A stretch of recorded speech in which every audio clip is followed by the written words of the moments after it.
Negativity in schools is like an invisible tax. It doesn't just show up on a budget sheet, but it drains resources every day nonetheless. When negativity spreads through frustration, gossip, cynicism, it doesn't just impact morale. Today, on the Traveling Principal Show, let's get into exactly what this impact is, what does it cost to schools, and clearly define the issues at stake. Stay tuned.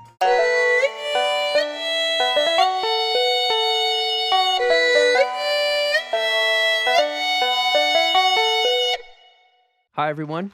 Joe Colazzi here, your traveling principal. Today, we're diving into episode 4 of this 5-part series on the teacher burnout epidemic.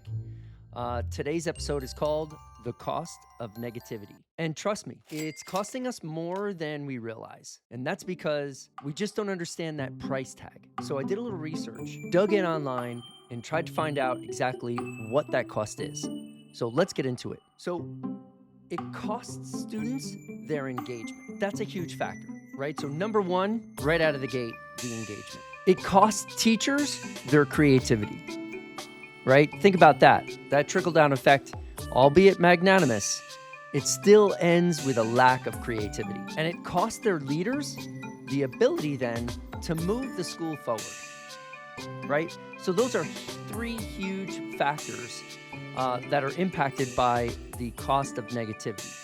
Engagement from students, the creativity therefore from the teachers, and then the ability for the administrators to move the school forward. Clearly then, the more negativity builds, the faster burnout spreads.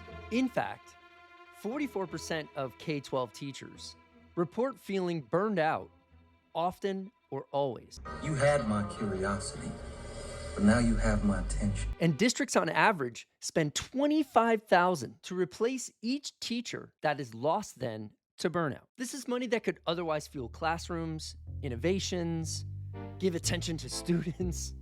And here's why this matters. When negativity becomes the norm, collaboration shrinks and people retreat to their corners.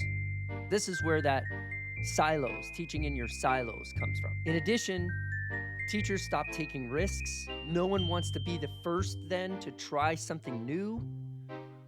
Innovation also kind of freezes, which stinks. You know, schools become factories of sameness. We're focused on data for no reason. We're just looking at numbers.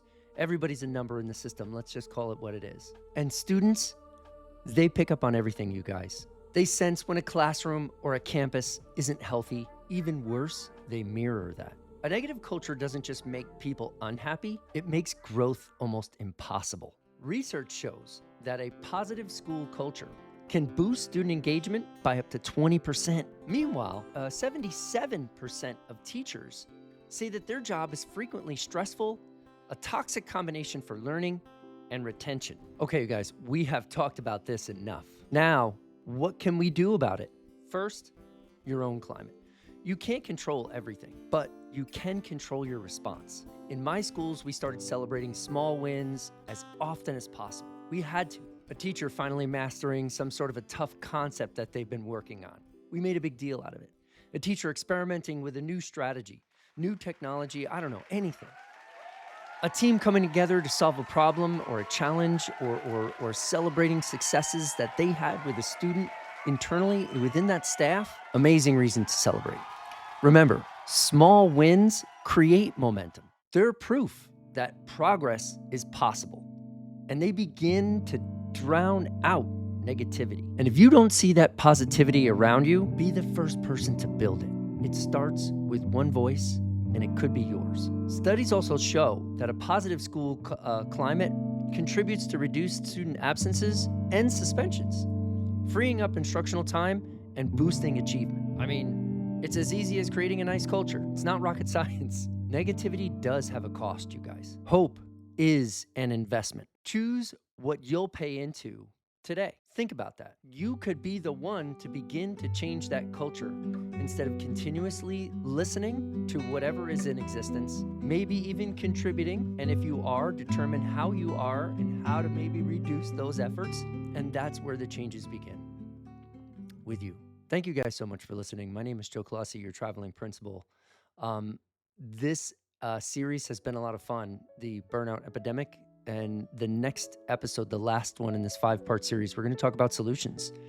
That's all we're about here on the show. You know, I wanted to call out a lot of people this time of year that I know were thinking they were surrounded with this environment that is tough to kind of get yourself out of. But I do know of specific educators out there, specifically Maloney. If you're listening, you are one of them. You have the ability to turn the entire culture of your school around. And I know that you know this.